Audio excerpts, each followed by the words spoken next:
रानी हो कौशल्या रानी ब्रह्मोर भेजेली राजा जनक जी के द्वार राजा जनक जी के द्वार देखिया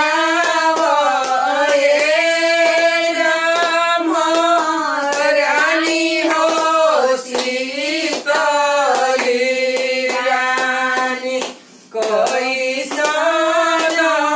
चाल बेहवार कोई सोना चाल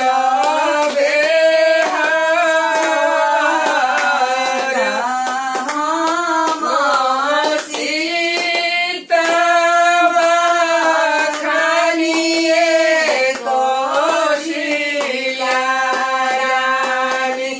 सीतवा खान लोना जाई सीता खान लोना जाई सीता के ज्योति से चंद्र छपित भइले सूरज भइले आलोक सूर्य जे भइले आलोक जब हो शीतली रानी मड़वा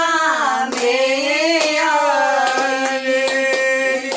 मोहि रहेला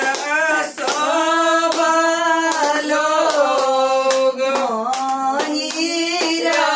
रहेला सब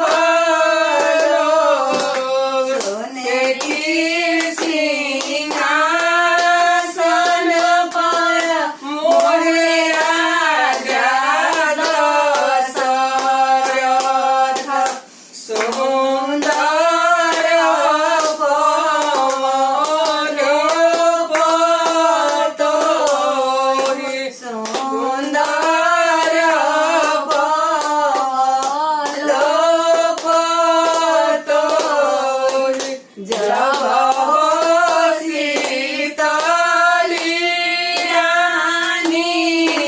को हवर में आईली मोहे खबर सब लोग पासवा खेलत